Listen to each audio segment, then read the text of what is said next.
सावन के महीने में हर सुहागन स्त्री ये 7 काम जरूर करें हो जाएगी। मालामाल उनके जीवन में कभी अन्य धन की कमी नहीं होगी, ना ही कभी जीवन में उनके पति और बच्चे और माता पिता बीमारियों के चपेट में आएंगे, और साथ ही साथ ना उनके परिवार में किसी भी सदस्य को जीवन में कभी भूतों और प्रेतों की साया दिखाई देगी। भगवान भोलेनाथ के प्रिय महीने सावन की इस वीडियो को एक प्यारा सा लाइक जरूर करें। आप सभी शिव भक्तों को सावन महीने की हार्दिक शुभकामनाएं। मित्रों, अगर आप अपनी जिंदगी में कुछ नया सीखना चाहते हैं तो इस सावन की इस वीडियो को अंत तक जरूर देखें, अधूरा न छोड़ें। और साथ ही चैनल को सब्सक्राइब कर लेना ताकि आने वाली ज्ञानवर्धक वीडियो की सूचना आपको समय पर मिलती रहे। भक्तों, अगर किसी महिला की शादी हो चुकी है और उसके पति अगर इन 3 चीजों को पहनने के लिए कहें तो आपको तुरंत इनकार कर देना चाहिए। एक विवाहित स्त्री को सावन के महीने में इन 3 चीजों को भूलकर भी धारण नहीं करना चाहिए, नहीं तो वह अनजाने में अपने पति की मृत्यु का कारण बन सकती है। यह अत्यंत संवेदनशील और सतर्क करने योग्य विषय है। मित्रों, आज हम इस वीडियो में विवाहित महिलाओं से जुड़ी कुछ ऐसी अहम बातें बताने जा रहे हैं जो हर पति पत्नी को एक बार अवश्य सुननी चाहिए। इसलिए आज बिना किसी झिझक के इस वीडियो को पूरा देखिए ताकि आप अपने जीवन की किसी भी अनचाही स्थिति से बच सकें। विवाह के बाद पति और पत्नी 7 जन्मों तक एक दूसरे के साथी बन जाते हैं। मित्रों, कई बार देखा गया है कि जब विवाह नया होता है तो पति अपनी पत्नी के लिए तरह तरह के वस्त्र और आभूषण लाता है, लेकिन स्त्रियां अक्सर यह नहीं जान पाती कि उनमें से कुछ वस्तुएं ऐसी होती हैं जिन्हें पहनना अशुभ और घातक हो सकता है। वास्तु और धार्मिक दृष्टि से कुछ विशेष चीजें ऐसी हैं जिनका सावन महीने में महिलाओं द्वारा प्रयोग करना वर्जित माना गया है।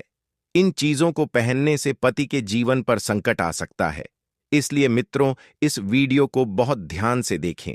यह जानकारी सिर्फ पारंपरिक मान्यताओं पर नहीं बल्कि अनुभवों और शास्त्रों पर आधारित है। आज के इस आधुनिक युग में बहुत सी महिलाएं फैशन की दौड़ में अनजाने में कुछ ऐसी वस्तुएं पहन लेती हैं जो उनके दांपत्य जीवन को प्रभावित कर सकती हैं। उन्हें यह ध्यात नहीं होता कि कुछ चीजें ऐसी भी होती हैं जो उनके जीवन साथी के लिए भारी पड़ सकती हैं। भगवान शिव ने स्वयं कहा है कि जो भी भक्त सावन के महीने में सच्चे मन से उनका स्मरण और पूजा करता है, उसकी हर मनोकामना पूर्ण होती है, चाहे वो धन संपत्ति से जुड़ी हो या परिवार व्यापार से। भक्तों, वीडियो को आगे बढ़ाने से पहले अभी नीचे कमेंट बॉक्स में सच्चे दिल से लिख दो, हर हर महादेव और जय माता पार्वती। तो चलिए मित्रों, अब आरंभ करते हैं जानकारी। हिंदू धर्म में विवाह के बाद स्त्री के लिए 16 श्रृंगार का बहुत महत्व होता है। मांग में सिंदूर, माथे पर बिंदियां, हाथों में चूड़ियां, पांव में पायल और बिछिया तथा लाल जोड़ा, ये सभी उसके सौभाग्य के प्रतीक हैं। जब कोई स्त्री अपने मायके को छोड़कर ससुराल जाती है तो श्रृंगार उसके नवजीवन की शुरुआत और सामाजिक पहचान का संकेत होता है। मित्रों, 16 श्रृंगार केवल धार्मिक नहीं, वैज्ञानिक दृष्टि से भी महत्वपूर्ण हैं। ये मानसिक और शारीरिक संतुलन बनाए रखने में सहायक होते हैं। परंतु आज की इस जीवन शैली में कुछ गलतियों के कारण महिलाएं ऐसे श्रृंगार या वस्त्र पहन लेती हैं जो उनके वैवाहिक जीवन के लिए हानिकारक हो सकते हैं। आइए अब जानते हैं वह 3 चीजें जिन्हें महिलाओं को सावन के महीने में नहीं पहनना चाहिए। पहली वस्तु, एकदम सफेद कपड़े। मित्रों, शास्त्रों में स्पष्ट उल्लेख है कि किसी भी विवाहित स्त्री को पूर्णतः सफेद वस्त्र जैसे कि एकदम सफेद साड़ी या सूट नहीं पहनना चाहिए। ऐसा करने से दांपत्य जीवन में दरार आने की संभावना रहती है। यह वस्त्र विधवा स्त्री का प्रतीक माना गया है। यह केवल धार्मिक दृष्टि से ही नहीं बल्कि मानसिक दृष्टि से भी महत्वपूर्ण है। यदि सफेद पहनना हो तो उसमें हल्के गुलाबी या लाल रंग की किनारी होनी चाहिए। एकदम सफेद वस्त्र घर में नकारात्मकता लाते हैं और दुर्भाग्य का संकेत माने जाते हैं। दूसरी वस्तु, पैरों में सोने की पायल या बिछियां पहनना। आजकल के फैशन ट्रेंड में कई महिलाएं सोने से बनी पायल या बिछियां पहनती हैं, लेकिन यह गलत है। वास्तुशास्त्र के अनुसार सोने को सिर पर धारण करना शुभ होता है, परंतु पैरों में सोना पहनना कुबेर देव का अपमान माना गया है। पैरों में सोने की वस्तुएं पहनने से घर में आर्थिक तंगी और दरिद्रता का वास होता है। और मित्रों, इन्हीं कारणों से कई बार घर के रिश्तों में दरार आ जाती है और परिवार में परेशानियों का सिलसिला शुरू हो जाता है। माता लक्ष्मी भले ही धन की देवी हैं, लेकिन धन के भंडार और वितरण का कार्य कुबेर महाराज के अधिकार में है। इसीलिए कहा गया है कि पैरों में सोने से बनी चीजें नहीं पहननी चाहिए, अन्यथा यह कुबेर महाराज का अपमान होता है और घर में दरिद्रता का आगमन होता है। पैरों में सोना पहनना शास्त्रों में पाप के समान बताया गया है, अतः सावधान रहना चाहिए। नंबर 3, सिंदूर और मंगलसूत्र का महत्व।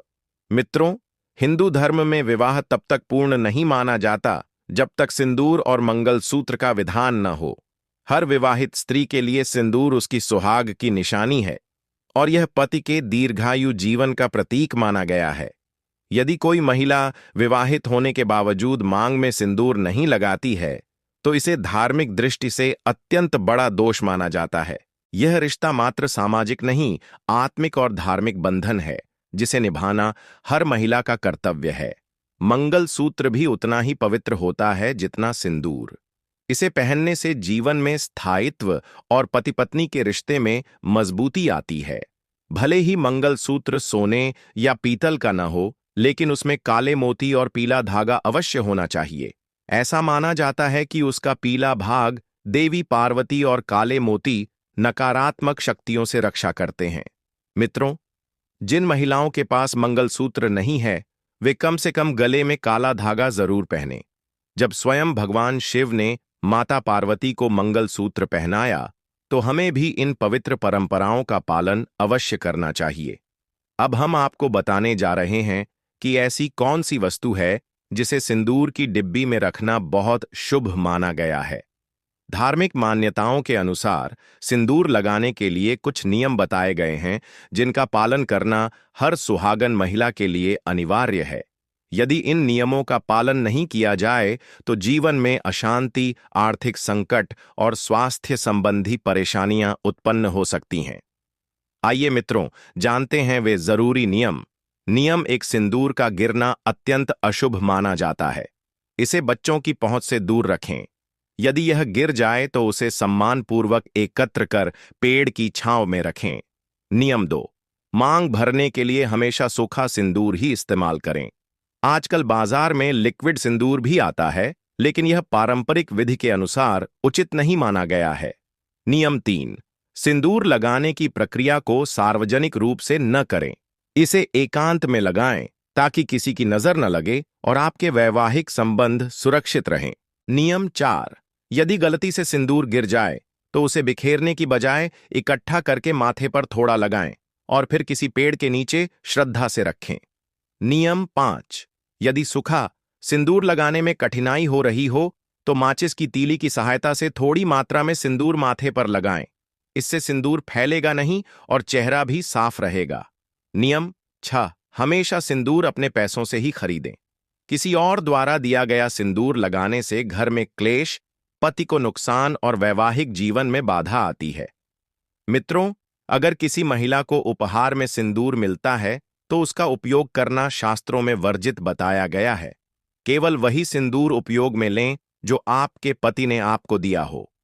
नियम 7, किसी दूसरी महिला के सिंदूर को अपनी मांग में भरना बहुत बड़ा दोष माना गया है।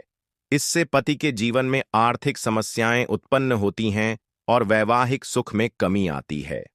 नियम 8, यदि घर में किसी प्रकार का सूतक है या महिलाओं को मासिक धर्म चल रहा है तो उन्हें सिंदूर नहीं लगाना चाहिए।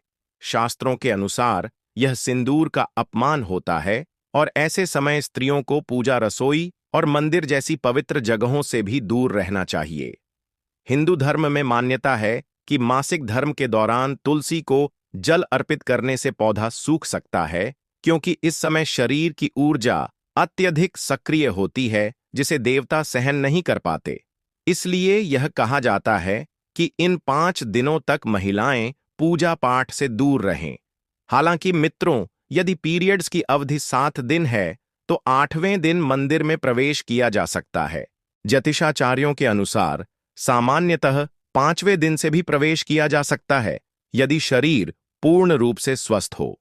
यदि किसी महिला का व्रत बीच में आ जाए तो भी उसे मन से व्रत का पालन करना चाहिए।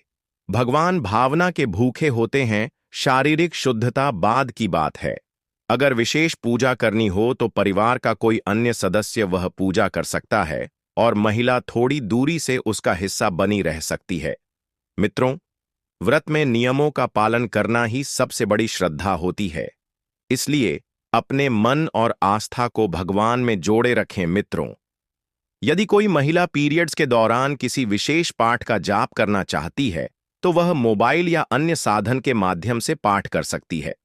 इस दौरान स्वच्छता का विशेष ध्यान रखना आवश्यक होता है। स्नान के बाद साफ वस्त्र पहनकर ही मंत्रों का उच्चारण करना चाहिए। धार्मिक मान्यताओं के अनुसार मासिक धर्म के दिनों में विवाहित महिलाओं को सिंदूर लगाना उचित है या नहीं, इस पर भी मतभेद हैं। सिंदूर, जिसे कुमकुम भी कहा जाता है, विवाह का प्रमुख प्रतीक माना जाता है। यह माना जाता है कि हिंदू विवाह की पूर्णता तभी होती है जब वधू की मांग में सिंदूर भरा जाता है। मांग में सिंदूर लगाना सुहागिन महिलाओं के 16 श्रृंगारों में एक महत्वपूर्ण श्रृंगार है। महिलाएं अपने माथे के बीच में बालों की मांग में सिंदूर लगाती हैं, जो उनके विवाहित होने का चिन्ह होता है। मित्रों, यह परंपरा सदियों से चली आ रही है और इसे केवल एक धार्मिक कार्य नहीं बल्कि एक सामाजिक और सांस्कृतिक पहचान माना जाता है। अधिकांश हिंदू विवाहों में सिंदूर लगाने की रस्म सबसे पवित्र मानी जाती है। शादी के बाद भी सिंदूर लगाने के कुछ विशेष नियम होते हैं, जिनका पालन हर सुहागन स्त्री करती है। सिंदूर पति की लंबी उम्र और सुखद वैवाहिक जीवन की कामना का प्रतीक है। मित्रों, शास्त्रों के अनुसार सिंदूर लगाना अत्यंत शुभ माना गया है, लेकिन जब महिला मासिक धर्म की अवस्था में होती है तब उसे धार्मिक दृष्टि से अशुद्ध माना जाता है, इसलिए उस समय सिंदूर न लगाना ही उचित बताया गया है। तो मित्रों, यह थे वे नियम जिन्हें हर विवाहित महिला को विशेष रूप से सावन के महीने में ध्यान में रखना चाहिए, नहीं तो आप अनजाने में अपने ही घर की सुख शांति को संकट में डाल सकती हैं। अतः सावधान हो जाएं। चलिए भक्तों, अब जान लेते हैं कि सावन का कब समापन होगा, और इसका समापन 9 अगस्त 2025 शनिवार को होगा। अब जानिए सावन सोमवार व्रत की संपूर्ण पूजा विधि। नंबर 1, संकल्प एवं स्नान। ब्रह्म मुहूर्त में उठकर स्नान करें, स्वच्छ वस्त्र पहनें और ओम नमः शिवाय का जाप कर व्रत का संकल्प लें। नंबर 2, पूजन सामग्री एवं विधि। शिवलिंग या भगवान शिव की प्रतिमा को स्थापित करें। पंचामृत, दूध, दही, घी, शहद, चीनी, गंगा जल से अभिषेक करें। बेलपत्र, धतूरा, सफेद पुष्प, भस्म, चंदन, अक्षत, फल, मिठाई अर्पित करें। ओम नमः शिवाय मंत्र का 108 बार जाप करें। साथ में शिव चालीसा, रुद्राष्टक और महामृत्युंजय मंत्र का पाठ करें। नंबर 3, व्रत का पालन। एकाहार, फलाहार या पूर्ण उपवास में से किसी एक का चयन करें। दिन भर शिव भक्ति में लीन रहें, सत्य बोलें, संयम रखें, मांस और मदिरा से दूर रहें। नंबर 4, संध्या आरती एवं कथा। संध्या में दीप जलाएं और आरती करें। सावन सोमवार की पौराणिक कथा अवश्य पढ़ें या सुनें। नंबर 5, पारण विधि। व्रत खोलना आरती के बाद ही पारण करें। पारण में हल्का फलाहार जैसे दूध, खिचड़ी, उपमा आदि ले सकते हैं। राहुकाल से बचें। पूजन स्थल पर निम्न सामग्री अर्पित करें।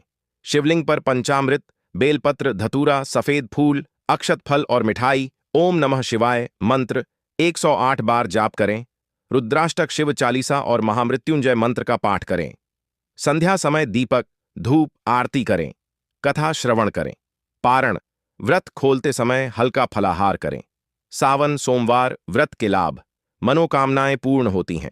संतान प्राप्ति, सुख, समृद्धि और वैवाहिक जीवन की मर्यादा बनी रहती है। पुराणों के अनुसार अविवाहित कन्याएं विवाह की कामना से और विवाहित स्त्रियां अपने दाम्पत्य जीवन की स्थिरता व परिवार के कल्याण हेतु यह व्रत करती हैं। मित्रों, शास्त्रों में यह भी कहा गया है कि सावन का महीना वर्ष के सभी 12 महीनों में सबसे श्रेष्ठ होता है, क्योंकि इस माह में भगवान शिव और माता पार्वती की पूजा करने से व्यक्ति को सभी भौतिक सुखों की प्राप्ति होती है। अब नीचे कमेंट बॉक्स में सच्चे मन और श्रद्धा से लिख दीजिए, जय भगवान शिव, जय माता पार्वती, भगवान भोलेनाथ आपकी हर मनोकामना इस सावन के महीने में जरूर ही पूर्ण करेंगे। तो मित्रों, यह जानकारी आप लोगों को कैसी लगी है हमें जरूर बताना और कमेंट बॉक्स में हर हर महादेव जय हो माता पार्वती की लिखकर वीडियो को लाइक करके चैनल को सब्सक्राइब करके बेल आइकन ऑल पर प्रेस कर लेना, जिससे आप सभी लोग प्राचीन कथाओं और कहानियों से जुड़े रहे। मित्रों, वीडियो को पूरा देखने के लिए आप सभी लोगों का धन्यवाद।